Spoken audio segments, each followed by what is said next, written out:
female. In one hand, I understand that it's good to be attached to them. However, through various interactions, we may become too attached, over familiar, and potentially make mistakes, offend them. How can we guard against this? I'm not getting into any more questions about offenses right now.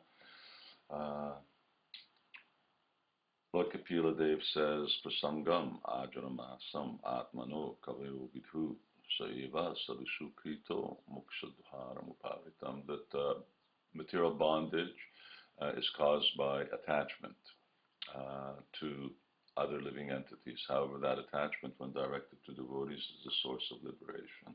There are two types of attachment.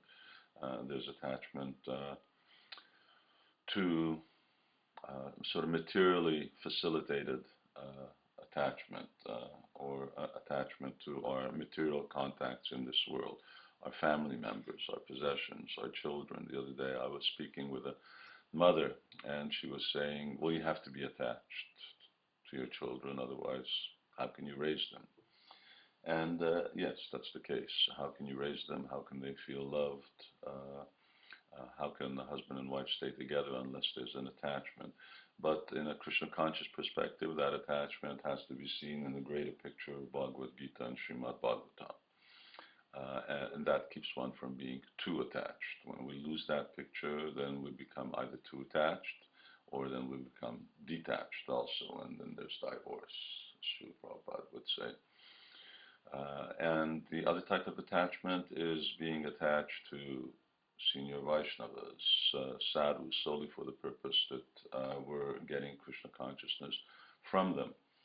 And because they're Vaishnavas, that's you could say, a pure form of attachment. And these first family attachment ultimately will come to that when husband and wife see each other solely as devotees and appreciate each other, are attached to each other just on that basis.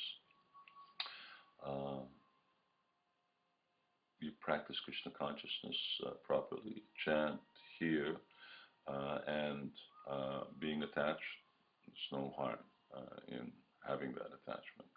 However, the harm is when we lose sight of the goal of life, and then we lose our rudder. It's like a boat. If a boat doesn't have a rudder, even the strong wind comes, but the wind will push you off course because rudder is what keeps you on course. So, Sadhu Shastra Guru Vakya, the words of Sadhu Shastra Guru, are what keeps us on course. If that's an integral part of our life, then our attachments will actually guide us to the platform of detachment and attachment to Krishna. If not, then our attachments will guide us to bondage. So, Hare Krishna and Sadhu, Shastra, these things are integral to make all aspects of our Krishna consciousness successful. I'm heading off to do some preaching, and Hare Krishna.